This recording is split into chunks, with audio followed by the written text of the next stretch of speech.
Thanks,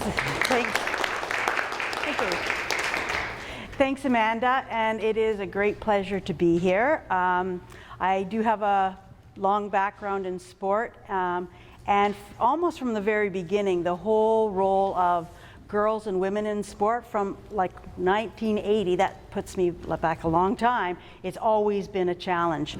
My sport is rowing, was rowing. I was a coxswain in the boat, hard to believe, but I was back in the day, quite a bit thinner.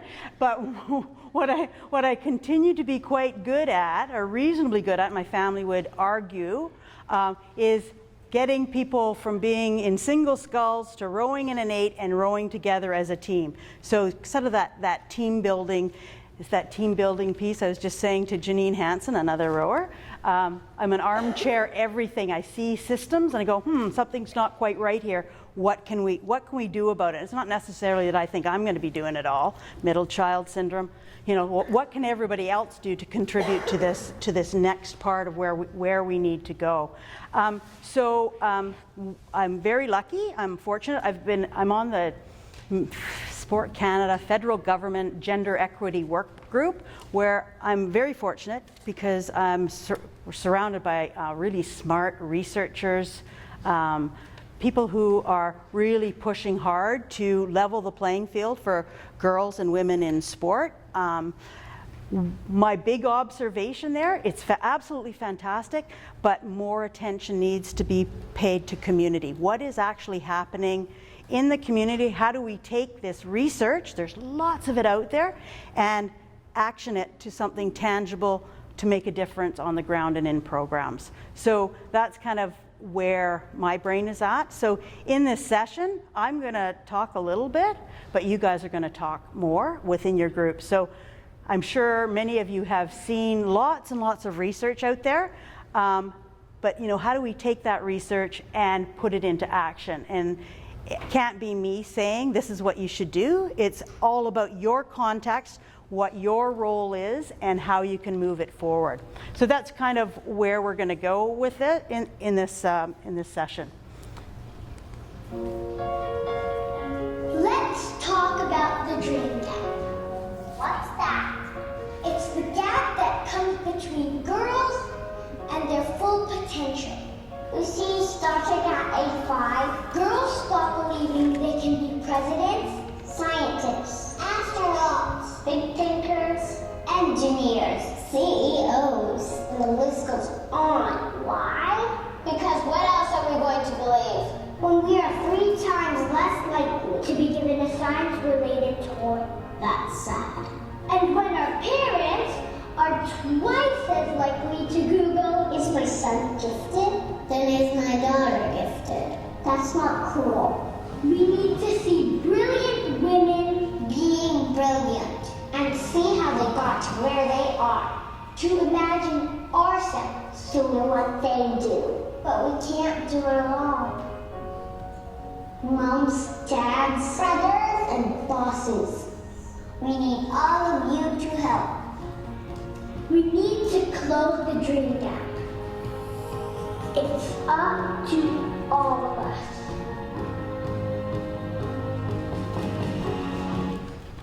So, So earlier today we heard Bailey talk about some of her role models, the people she aspires to be like. We all know of people who have had influences in our lives, and I suspect every one of you is a role model in some way. So one of the things that we're going to do, you have a worksheet. I'm just going to explain the worksheet, and we're going to do a couple little things. Is what I'd like you to do is take a look at that sheet and go, what is the role that I play primarily? And that may guide, hopefully that will guide some of the discussions and what things you pull away and use in your discussion. So am I primarily here as a coach? Do I play a significant role with my daughters as a parent in sport? We just finished Parent in Sport Week. Am I a sport administrator? Am I on a board of directors? So maybe just select one of those, and when we go, you might be able to change it kind of later on depending on what you hear in the presentation, but just select one, and then we'll talk a little bit about spheres of control and influence. Let's actually go back one. Pardon? You don't, okay, that's good, you got from there, all right. What? So just as I mentioned, these are the topics that we're going to cover, just so you have a little bit of a sense of where we're going. What I'm hoping, and maybe not all of you will do this, but hopefully everybody will have at least one action item that you're going to take away and do at your club, in your community, something that you can do within your sphere of control and identify who you need to work with in order to do that. So we're going to spend a little bit of time me talking away for maybe 15 or 20 minutes. Then we're going to do some group work, and we're going to come back and kind of have some dialogue, mix up a little bit, and then share what you've done. And you know, I suspect there'll be sparks of brilliant ideas here that you can take away. I don't think that I am an expert in this, but what I can do is usually facilitate some discussions where, you know, Janine may have an idea and Donna Harrison may have an idea. What can they do to work together? And maybe some ideas that come up can be used in other environments and other contexts to actually move it forward. And you know what? You don't be crazy like me, okay? So I have a tendency to go, yeah, that's a fantastic idea. And I get myself into situations where I start a newcomer program and it's crazy because I'm the only one doing it. Don't do that.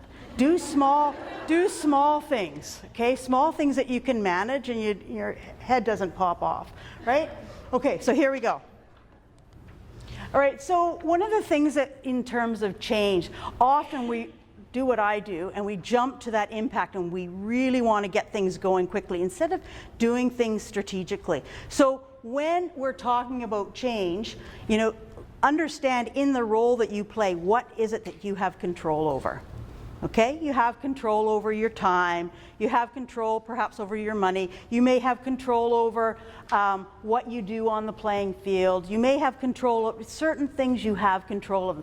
It's really important to identify what those things are that you control.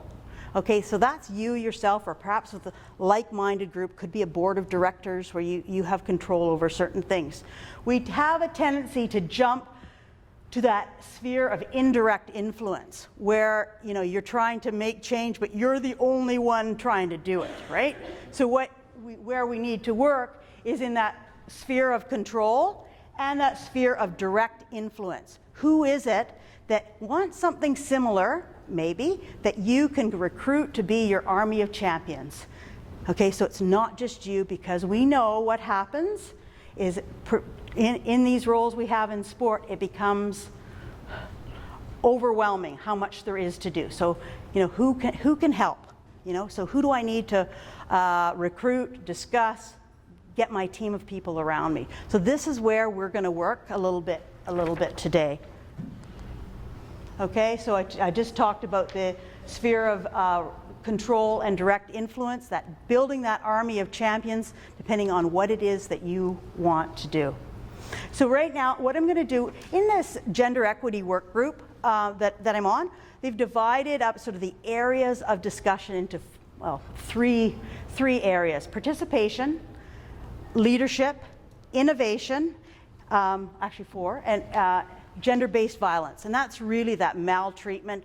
You know, how do we keep sport safe? I'm going to talk a little bit about each one of them, a little bit of sort of the research and the stuff that really resonates with me. There's tons out there. There's just lots of stuff. I encourage you to go to various websites, look at all the stuff. The thing is it's not, you can see as we go through, it's making connections with all the little bits of research out there and going, how do these relate and how can we use these to make change? And there's lots of tools and resources there that can help us, and there's becoming more and more. So I don't know if has anybody seen this infographic? Probably the stats on here are not shocking to anyone.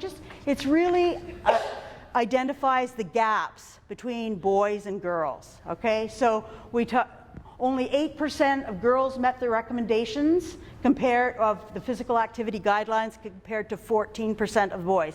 Well, you know what? That's not great for boys and girls, but it's worse for girls, okay? So we should be striving for better for both genders. So 8 to 14%, yet nearly all parents report that their kids are physically active. So parents actually think their kids are being pretty active, but they're not, based on the guidelines. All right, so that's one. Females comprise only 39% of registered competitors, so in sport, 38% of recreational members, so that's within the summer sport organizations. So that's less than half. So why is that? What's going on in our sport world where less than half of the participants are girls?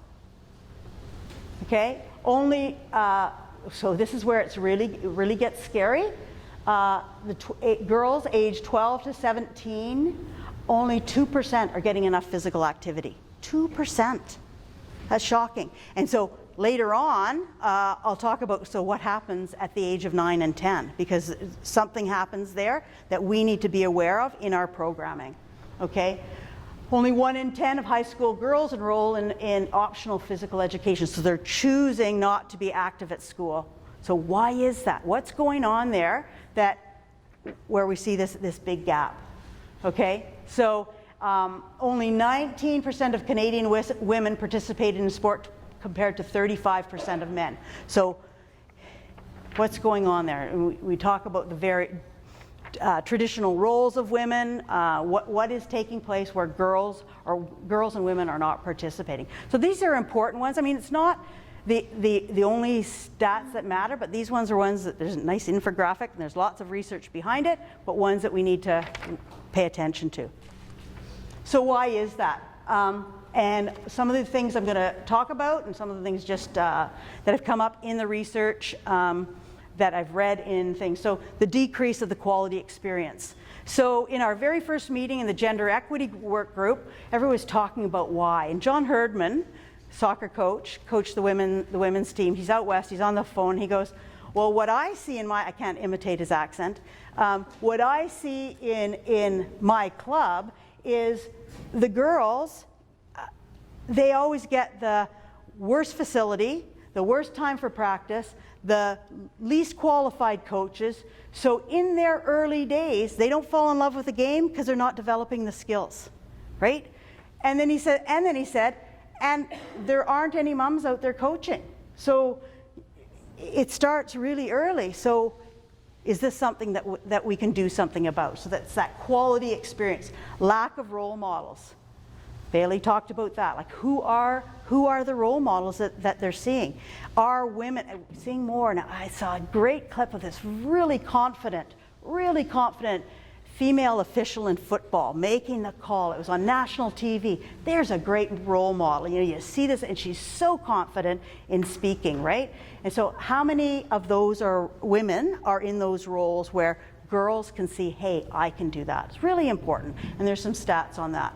Lack of confidence, and this changes, I think it's in here, is that after about the age of 9 or 10, girls' confidence just drops considerably in the sporting environment, right? So is it, based on puberty and those teenage years and what's going on there? But we need, as leaders in sport, what is it that we can do to address that? How are we coaching? What is that environment, that positive environment that we need to be creating to build that confidence? So I'm standing here, I'm not all that confident, but I'm fake it till you make it, right?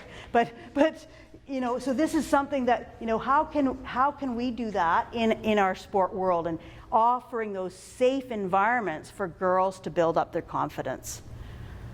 Making new friends, and these quotes here are comments that came out of I think it's Tucker Research. They just released a report about what's important to them and what makes them feel uncomfortable.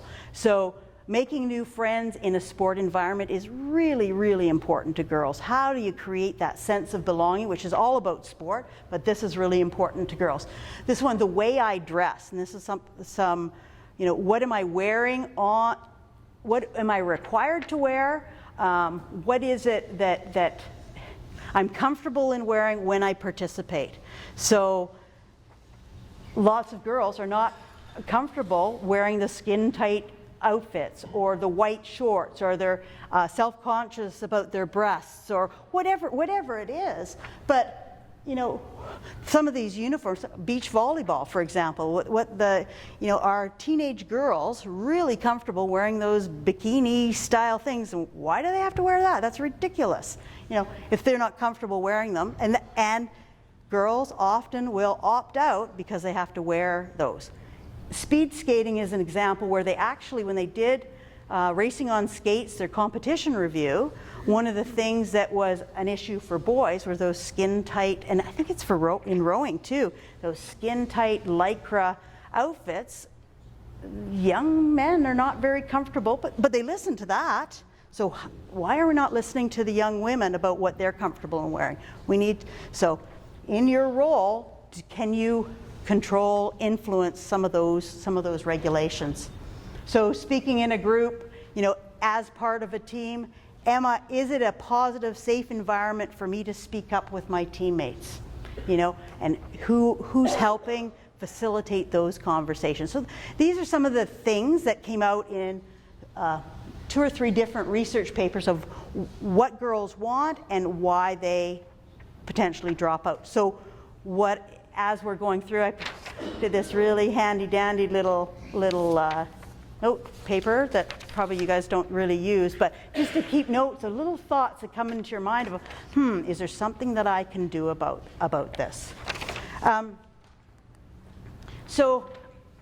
Yeah, I've got this soccer reference, and this really resonated with me as well, because Jason DeVos, he's a grassroots development guy, really talks about the importance of the quality at the community level. No, it's not always about making a national team.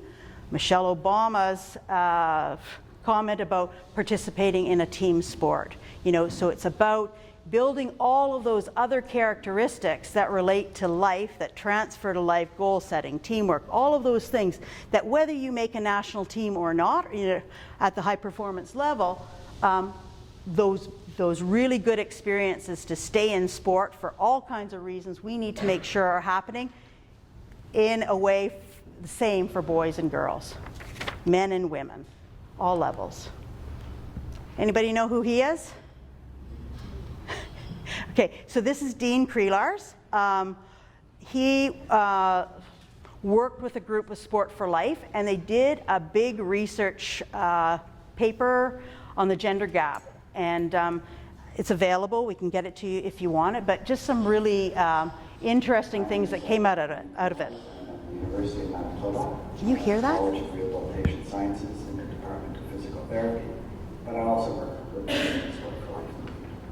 The impact of having lower movement skills, meaning decreased competence to produce those skills, is an impact on the psychology of the person as well. If you don't have motor competence, the ability to move well, your confidence sinks. And our data clearly shows that about age 7, young women's movement skill capacity separates from the boys. Girls go down, boys go up. The impact of that on the psychology of the girl is that their confidence tanks and linearly decreases from 7 to 15 years of age. That means that your desire, motivation to participate in activities in life is greatly diminished.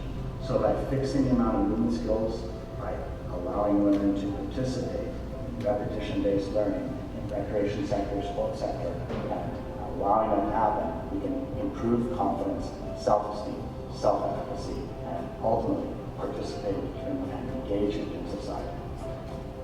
And one of the promising practices that we've been able to identify in a research study that we just completed was the use of circus as a highly inclusive, gender-inclusive technique to engage in developing movement skills and physical activity in young women.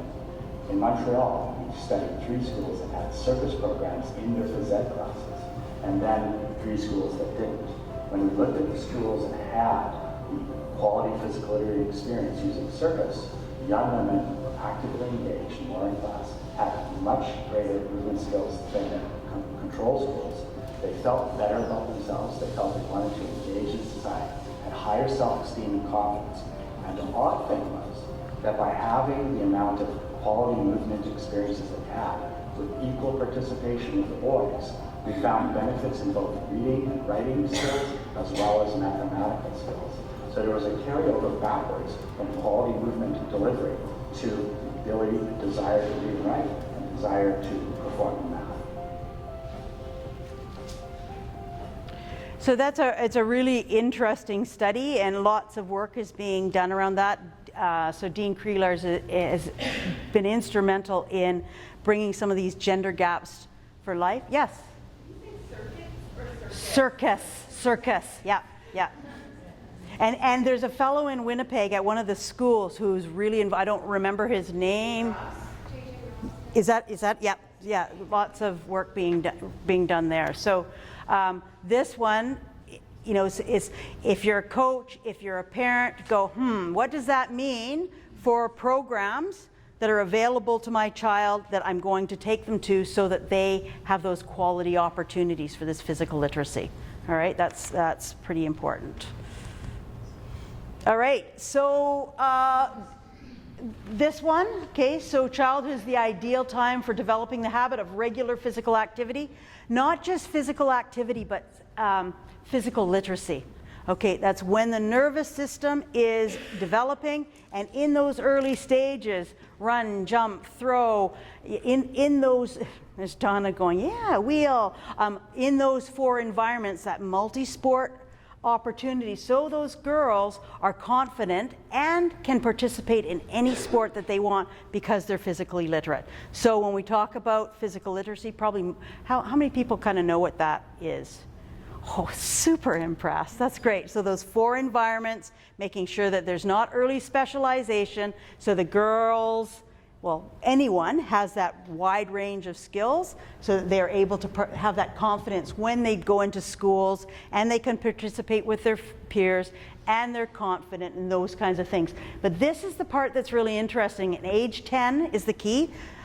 That's usually, maybe it's a little bit early, but when retention starts to drop off, people drop out, that confidence drops, you know, and so as programmers, as coaches, as parents, what is it that we can do? What environment do we need to have set up so that to make sure that at that age of 10, we're ahead of the game by ensuring that they're physically literate, and that we provide that encouragement beyond that so that they stay in sport. So this is staggering as well.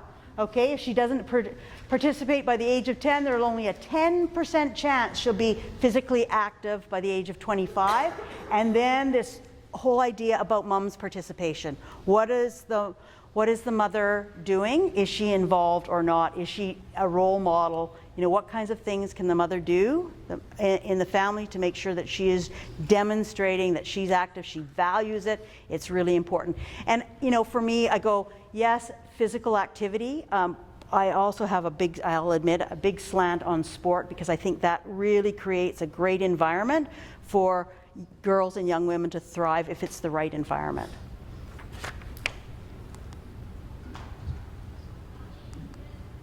All right, so this is pretty interesting, and this is some information. Vicki Harbour, who is part of our Sport for Life expert group, really involved in the whole gender gap thing, engaging girls and women in sport. I'll show you a resource or a tool that she was quite involved in doing. But this is the thing, right? Have you ever noticed that when we talk about an athlete development matrix, or we talk about coaching material, the first thing we talk about is a physical, technical, tactical piece. Boom. Get in there, show you're skilled, show you're physically fit, be really competitive. But there's a difference between what boys value and what girls value. And as a coach, how is it that we ensure that we're meeting the girls where they're at based on what they need? So the thing for girls, the most important thing first is acceptance. So you come into a new environment, how is the group helping the girls feel welcome? They have that sense of belonging, that it's fun, that it's about friends, and all of those things. Most important. Then the effort, then the performance. Though that's the order that it came in through the research, through the interviews, that this is most important for girls. The boys, It's effort first. I'm working really hard. I'm physically really strong. Those things are the most important thing for the boys. So when we look at how we coach, the difference in how we coach boys and girls, there is a difference. And how do you set that up? I'm not an expert in that area, but I know that there is that difference. And so if you can't coach girls like you coach boys. So, okay, and so how do you, and I was looking at some Coaching Association of Canada plan of practice material, and even within that, we need to emphasize that there is a difference and make sure coaches know, whether you're a male coach coaching girls or whether you're a female coach coaching girls, we all need to be aware of it. And here's the challenge too, is because if you were coached by a man and you're coached, so the physical, the technical, the tactical, all those kinds of things, perhaps that piece around acceptance wasn't modeled. So you can't necessarily coach the way you were coached. You need to change it up based on what your athletes need. So this was like a little bit of a, ooh, okay, gotta shake my head and really think about that one, because that is super important. So what I've done is I've pulled a few clips from some from Twitter, and this is Fit Communications, really active in promoting girls and women in sport to women from Winnipeg. But for every boy that quits sport, 6 girls leave. So when we're talking about something that we want to change, what's our role in that? And when we move to kind of the discussion, that it shouldn't be like that. And we don't want anyone to quit, but we certainly don't want it that ratio. Like, let's close that gap. We don't want people leaving, so let's provide that positive experience. Okay, leadership. So when we're talking about leadership, we're looking at the number of women on boards, the number of women in coaching positions, those decision-making roles, athletic directors, officials.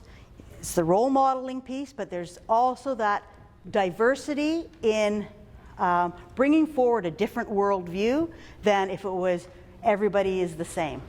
Okay, so bringing forward that perspective of the female athlete, the young girl, making sure that mothers are on board of directors as well. I tried to get some stats of what is that in terms of the community sport level. I couldn't get stats. I don't know. Like on your community sport groups, is it a 50-50 on board of directors making decisions at the community level? Is it, you think it's lower than that, higher than that? Who's on a community board of directors? Anybody? What's the ratio of men to women? 2 to 10. 2 women, 10 altogether. 10 altogether with 2 women. Okay. So This is just a community. But as what sports are in that, like I'm in a very high percentile. of women, yeah. Baseball and hockey. Yeah. Yeah. In figure skating, I have 1 male. Yeah. Everybody else is female. Yeah, and so it should be both ways, for sure, for absolutely sure. And the other part of that, and I'll just talk about a couple of my little stories from back in the day, but part of that too is having that environment that's welcoming for women to come on to boards, or welcoming environment for men to come on boards, but it's more this way than it is that way, depending on the sport. But making sure that if women step up, perhaps a couple, maybe 3, so that it's not just one lonely female sitting there with a bunch with. Baseball Manitoba Sport Development Board, it's about 50. That's fantastic. That's great. That's great. Anybody else got any little comments that they want to make about boards? It's really important. Okay, it's really important to have that diversity on boards. Who is that? Oh yeah. Sorry, ours is about a 50-50 split, but as far as it's for minor hockey and as far as sport-specific roles, there's only 1 female in a sport-specific role. Everyone else is scheduling of this and scheduling the canteen and those kind of roles, not sport-specific. Yep. So this is another one too. So when we used to have women in roles as the apprentice coach. Quite often, this is like a while ago, the female coach was carrying the shoes, carrying the water bottles, doing those, as opposed to taking on a little bit more of a technical, sport-specific coaching thing. So when we have the roles, we want to make sure that we have qualified, competent women being given the opportunity to lead and learn and provide input on the direction of the overall programming, and representing the girls and women to say, hey, this isn't fair, because a new lens is needed to say, yeah, maybe you've always done it that way, but here's what we need to do now. Okay, so and there's just so much research out there to say, hey, this is the way we're going. So it's lots of stuff out there. So recently, in the last, so I'm just pointing out some tools that are out there for you. I think it's maybe a year old. Coaching Association of Canada has created quite a good mentorship program in conjunction with CAUSE, where you can access these resources. So if you have a very experienced coach, you want to set up some kind of a mentorship, making sure that mentorship is successful. And you know, it's not as easy as it sounds to set up a mentorship. It's really understanding some of the challenges, ways to facilitate it, making sure that it's successful for everybody involved, because it's a big deal. So this could be taken and used at a community level, used at a provincial level. It is being used at a national level. So these resources are available on the CAC website. There's lots of expertise surrounding this. So this is a tool that I would suggest that you take a look at if you're looking to up the number of women in coaching roles at your community center or wherever it is that you're doing it. Again, pointing out we need those role models in place so the girls can see women being active, women being involved, women being in leadership roles.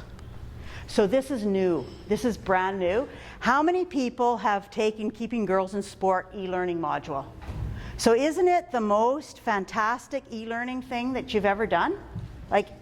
So this is free until midnight tomorrow. I think it was launched, maybe 2 weeks ago, maybe 3 weeks ago. But this talks about some of the things, and it's very, very well done. It talks about a few of the things I mentioned here, some other things about women and girls, just different things that you can do, analyzing the way you run practice. You set up that environment for girls. It's really well done. Does anybody who's taken it want to make a comment about it in terms of how they've used it? And I really appreciate they do this thing, the dashboard, yep. or whatever your coaching dashboard. So at the beginning, you just pick a bunch of things on how you coach, and you take the course, and then you can revise your dashboard and how you want to be in the future, print that out. You can also come back to it and just keep revising it. Yeah. Yeah, it was really good. And one of the big takeaways for me is, getting back to that fun acceptance piece and how that's so important as opposed to the winning, right? So that's really important. One of the things that I did mean to mention as I was talking about participation and retention of girls, and it relates to this Keeping Girls in Sport, is challenging some of the ways that we've always done things, whether it's boys or girls, but I'm talking about girls, but how we do selection.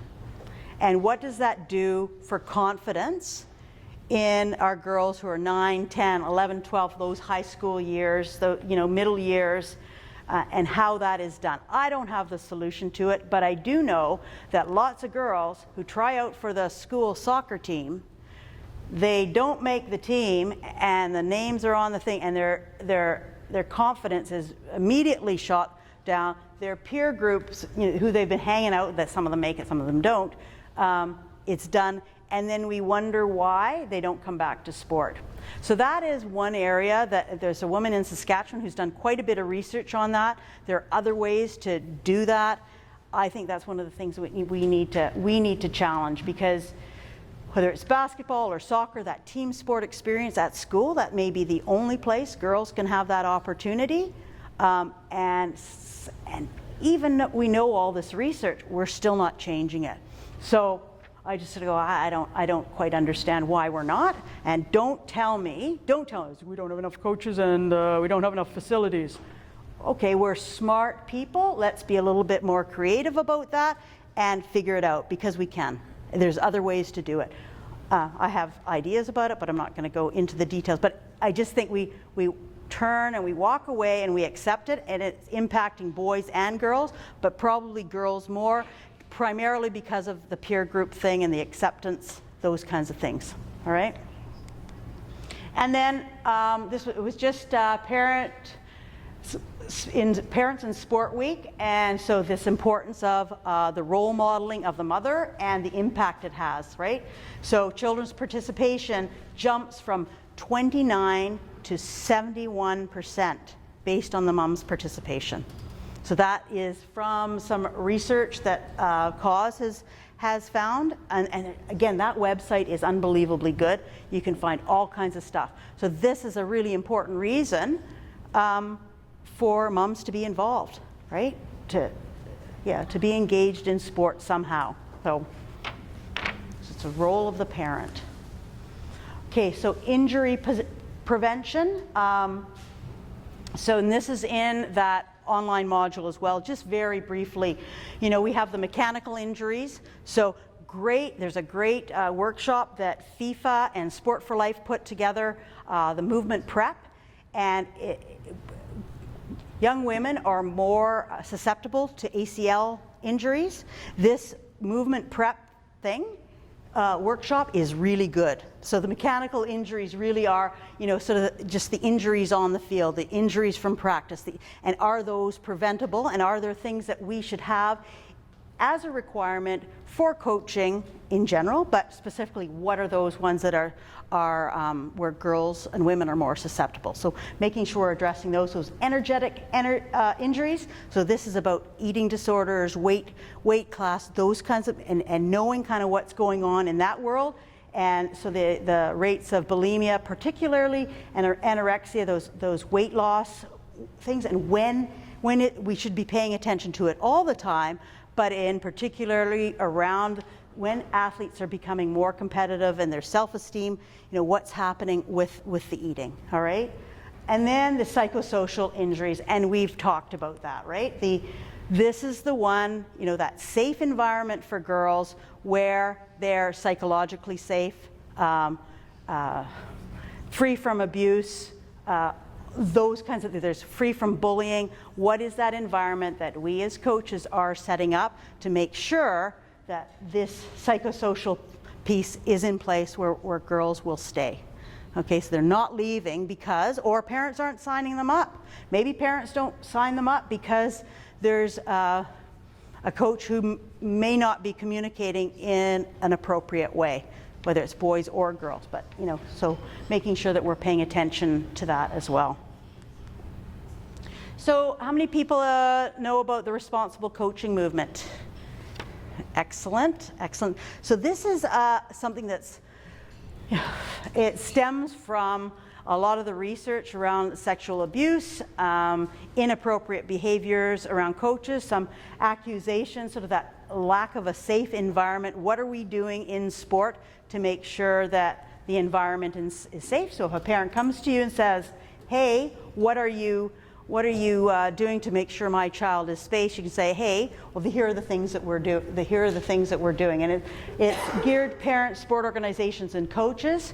And here are the requirements, sort of that background screening, the ethics training, and that rule of two. So these are some of the standard things that are in place to make sure that our athletes are safe. So this is something as well, lots of information on.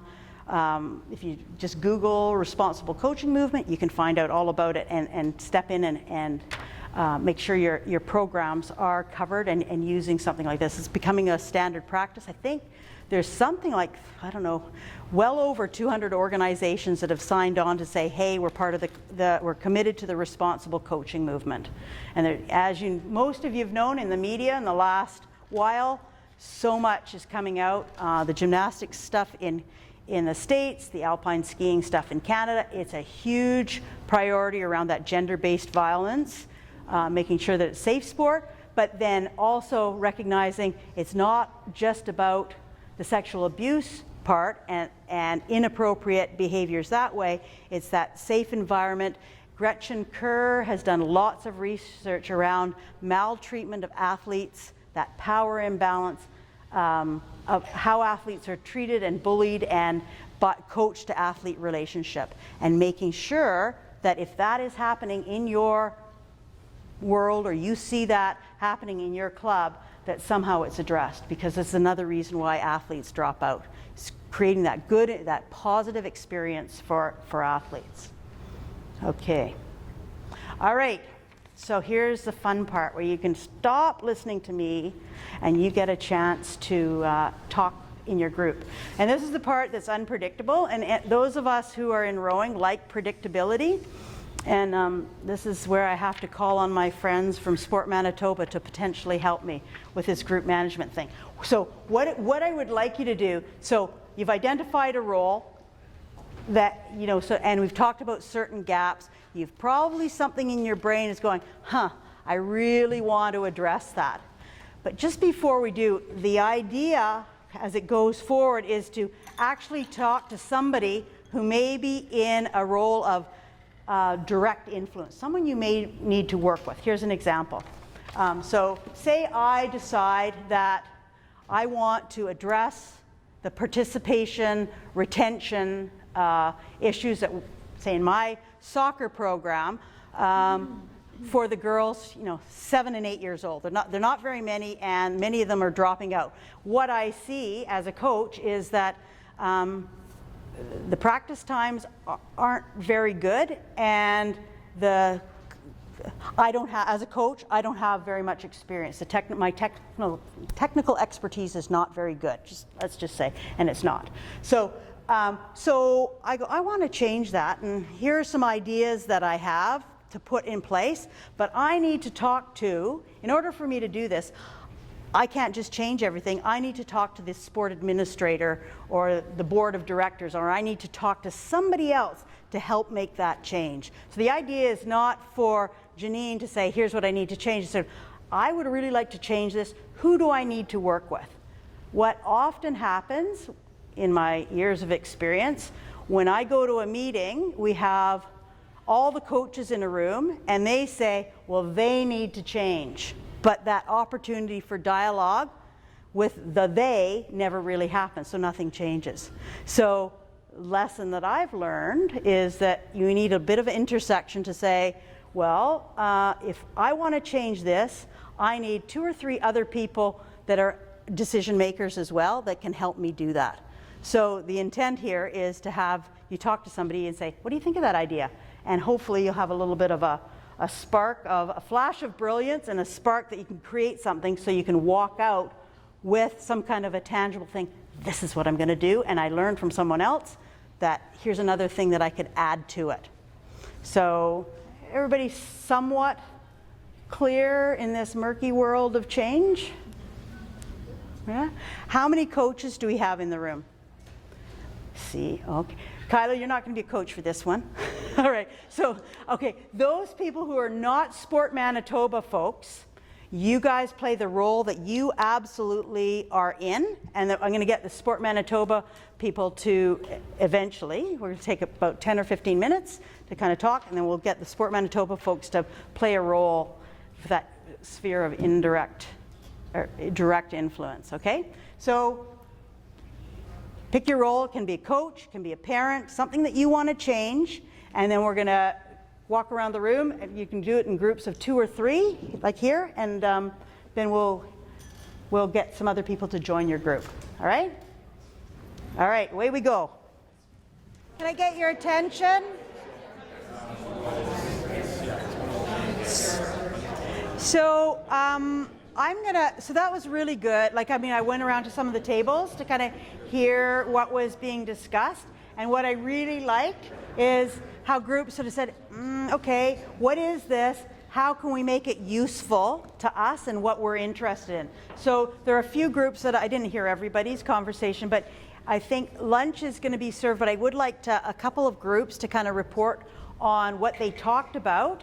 And what I'm hoping is that often we come to these things, we sit with the same people all the time, or we, end of the next session and we move on to the next one. But continue the conversation around change, all right, about that. But if it's okay, I did sort of give a few groups a heads up that I was going to ask them to kind of talk a little bit about what they were speaking about, and that might spark some ideas in what you were doing. So I gave you guys the first heads up. Are you okay to kind of just share what you're talking about with a really big coaching voice? Okay. Standing up. Mind standing up so you're You can even come to the front of the room if you like. Okay, that's good. All right, okay, go. Yep. Okay, so we didn't write a lot down. We just mainly had like a roundtable kind of discussion. And because 3 of us are gymnastics coaches, we kind of went from that standpoint. And we don't really in gymnastics here have a problem with like a gender gap, right? Except the opposite way. But we did admit that gymnastics is not really a long-term sport. Like they're only doing it for a short time. Often they end up stopping when they hit high school or whatever. So then we wanted to maybe focus on more long-term athlete development and how can we incorporate into our program like gymnastics for other sports specifically. And then in that we talked about playing games, and sometimes then parents are like, well, they're not doing gymnastics, why are they playing games? And how can we educate, maybe working with the board members to help educate parents on what these things actually do for their children. Great. Yeah, no, so this is really important. This is really important because we know gymnastics is an early specialization sport, and when the girls or the boys are past sort of the 8, 9, they're not on the performance pathway anymore, is there recreational gymnastics for them or not? Often they move. So what is the role of your club, the parents, the board of directors to say, this would be another great sport for you, or making sure that they have other skills other than gymnastics, so catching, throwing, skating, so that the season length, the time frame, gives them opportunities to develop other skills. So that will be a discussion with your board of directors, and oftentimes they go, but that means a loss of income for our club, because if they're not doing gymnastics 48 weeks of the year now, we need to make sure they have time to skate. They need to have time to learn how to swim. They need to have time to play team sport at their school. So how does that roll with the bottom line in terms of money, and what is the parent education thing? So there's a great intersection of how that will work with retention. Excellent. Okay, really good. There is back here, Karen's table, they were talking about board of directors. Kind of what was going on with you in your conversation? I might not have given you a heads up that I was going to call on you. Sorry. I was thinking it. Yeah, we're talking about kind of shifting some of the focus from on the ground participation and programming that's happening within the sport to like looking inward at board governance and building up the board itself. And so we talked about different resources for that. You recommended the CIRC, the Sport Information Resource Center. And then taking a couple of us participated in this session last night with Megan and Paz. So thinking through different personality types and different comfort levels with change, and how we can make it a group process that allows everybody to buy into it, regardless of where they might feel comfortable or where their strengths are. So how we can ensure buy-in from everybody and actually make some significant change. So that's really important and really good. So the resources, and as you speak, I think of other ones. So I would strongly recommend you sign up and get the mail outs from CIRC. So whether you follow them on Twitter or you go to their website, they have tons of resources around board governance and other important topics. They are usually on the ball with all the up and coming research. They have a research symposium coming up in a few weeks. The other one is also Cause. Follow them. I just remember Sheila Croxon did a webinar, and it's probably been recorded, about board governance, getting more women on board. So that's a great resource. Just go onto their website and you'll find all kinds of stuff. So really excellent, and really push to make sure that there's diversity on that board, that 50-50. And even if you're primarily female sport, so skating, you mentioned skating, that you have men on that board as well. Really important to have men involved as well. I was intrigued by this conversation because it's something that, I see in the program that I run, but I think this is an important conversation that you were talking about. Can you share what you were talking about? So we were looking at in the education room, elementary, middle years, high school. We were just talking about phys ed health programs, and we were saying that we would like to see gender-specific classes in junior high, all girls, all boys. At my high school in Portage, we have girls phys ed grade 9 and 10, boys phys ed grade 9 and 10. Been very successful for participation at an activity, participation in classroom with health talks.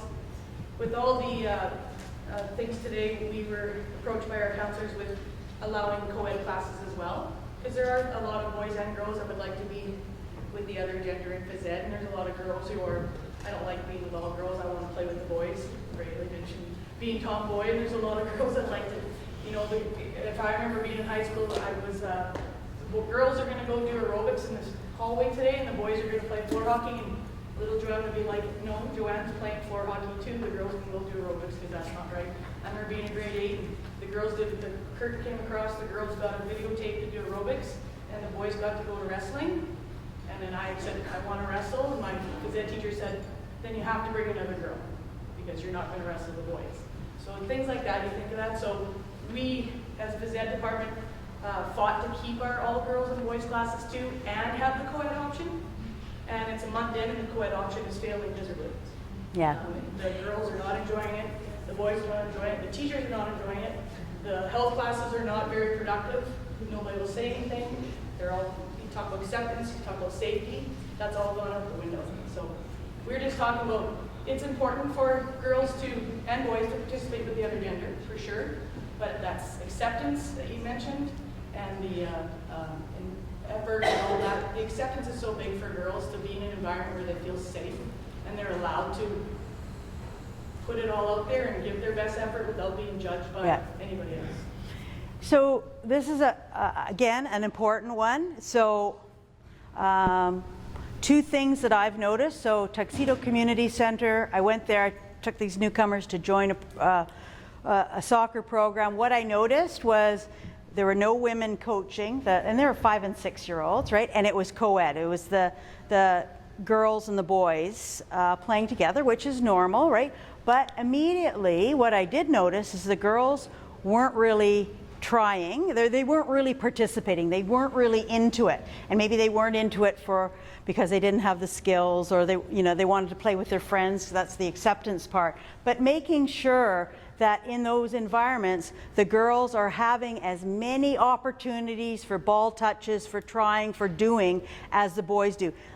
In the program I run, there aren't very many girls and lots of boys. We're separating it out to have the girls only, but if the girls are in with the boys, now these are newcomers, so there's some big cultural differences. Often the girls aren't given as many turns. The boys kind of take it over. So making sure that you're watching for those things and setting up the program properly to make sure they're developing the skills so that they can carry on. So this is something I think that is an important one. We've sort of made the assumption that co-ed is okay, but maybe not. I don't know, but yeah, it's a good one. Does anybody else have something that they'd like to kind of share with the group, or something that was? This is just random. We like random. Stand up, Donna. Stand up.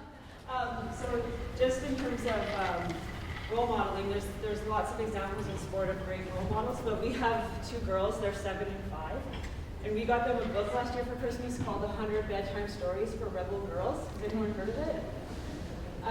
And it's really cool. And so it's a collection of stories, and each page, when you open the book, one side is a story about an amazing woman, and it's like from all across history. So like Cleopatra's in there, and Michelle Obama's in there, and Serena Williams is in there, and like artists and dancers and scientists, and our girls love it. Like, we're gonna read 3 tonight. No, Mom, we want 5. Like, it's bedtime. But we're reading it the second time, and so it's just really neat because you can pull those types of stories or resources into any program that you run. So it's really awesome to have role models from sport, and I mean, I'm a sport person through and through, but it's really cool to expose girls to like other rebel girls from history who have done amazing things in science and in art and through other things. And so you can get it on Amazon, and there's actually a second volume which will be under our Christmas tree. My kids are outside.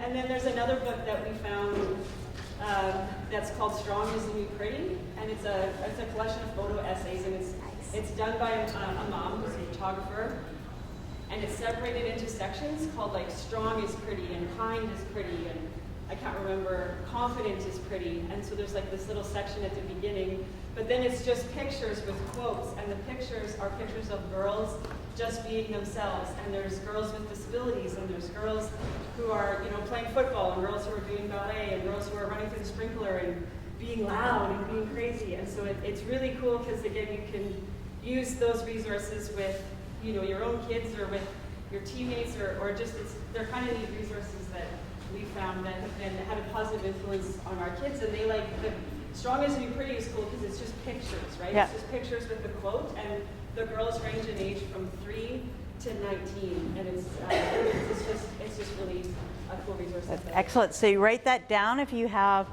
daughters or sons or nieces or nephews, where that would be kind of cool as a gift. So I think we're going to wrap up because lunch is being served, and you guys are in the room, so you can get there first before the other guys do. Couple of things so the idea is not to come up with a full-fledged plan here, but something that's that bugs you about the gender gap that you think in your role you could change, and who you might need to partner with, who might have other ideas around it, who can support and help you. So that's when, don't do what I did. Amanda would attest. Get a kind of a team around it and build some support and some ideas. Look at the research. There's tons of resources out there. And then the other part that I would say, don't underestimate your role and the influence you can have, and your role as a role model, right? You all, so male or female, you can all be an advocate for girls and women in sport. I never thought that I was one at all, but you know, whether you're an athlete or a coach, you are having a direct impact on the next steps those girls will take. So use it really wisely and use it well, and support the girls and women around you. Like, be inclusive in all of it, because everybody has something to offer. So hopefully you got something out of this, and thanks very much. Those were great discussions. Did you have one more thing? Yeah. Just one more question. My wife and I, Chris, we've been involved in coaching, outside coaching and leadership, but outside the school system. And we've been doing it for way too long, but we still love it. So the question we talked about a bit at our table is retention. And so what we've seen over our 40 years, 30 years of coaching, is our result, and when we see the stat about jumping, when the mom's involved, the stat goes here. So in our programs, we see kids dropping out because the kids are having a choice. So I tried it one year, I don't quit, or I want to quit. So we almost need to be selling the moms, or how do we keep the kids involved long enough to enjoy the program over several years? I heard Bailey say she was ready to quit, but her parents influenced her. I think that's changed in today's world. It's about asking the 8 or 9 or 7-year-old, you want to do this, versus encourage her. So I'll stop there. I think you know where I'm heading. and I don't have a full, probably everybody in the room could answer based on their experience. I think in those early years, girls or boys, it's having that those multiple sports skills, so they have choices and options, that you sign them up for quality sport programs in an environment that's really safe, where they love to be, and it's relatively easy for them to get there. So some of the, so everybody says the time constraints and some of the cultural things, the gender things. So what is it that you can do as a family to make sure that those kids can get there? You said Michelle Obama. Let's all have the Obama way of doing things. You have to have a sport, a team sport. You have to have, so that they're engaged with their friends. But the big thing is, kids quit because it's not fun. We tend to forget about the fun factor. And what is fun for boys and girls? Different. Some kids like individual sports. Some kids like team sports. What is it that will keep your child engaged and developing their skills? Not just their physical technical ones, but the other skills as well, so they're building up that confidence. So I'm sure others would love to chat with you more about it, but it's kind of taking that child where they're at and doing enough to kind of push them, but not push them so hard that they go, I want nothing to do with it. All right, so really good, and hopefully we'll see you a little bit this afternoon, and good discussion. So I've been super emotional already. I've cried twice. I cried during your presentation and your video. Part of me also wants to cry that we actually have to be in this room this week to talk about this, but the other part of me thinks this is really great that all of you are here to listen to ideas and what other folks are doing, and to work together on how we can narrow the gap. The presentation that Carolyn gave and some other folks that you'll hear today, so hopefully I can stop crying, because it's just like happy we're going to work together and make this great. And I have a daughter who's 8, and she wants to do everything, which is great, and I hope she doesn't want to quit for this, that, and the other reason. And so hopefully we can create those opportunities for other young girls within our province, so I won't have to cry, and we won't have to have these meetings. We'll be having all the meetings with all the successes and all the great things that are going on. Anyway, I would like to thank Carolyn, who I didn't say, and it wasn't in the little write-up that she gave, but puts a ton of time in as a volunteer for this newcomer program she's talking about. And a lot of it, she's leaning towards doing the things for that population of girls in particular, which we're trying to work on and do good things for. So she puts a ton of time and effort and passion into what she's doing as a volunteer. And thanks to all of you. I think you're going to do that as well through your jobs and your volunteering and your parenting and all that kind of stuff. And that's why you're here today, so it's really great. I'm going to cry, and that's a positive thing, probably. Anyway, so I want to thank Carolyn. On behalf of Sport Manitoba and all the delegates here, I'd like to thank Carolyn for her presentation today. And here's Thank you.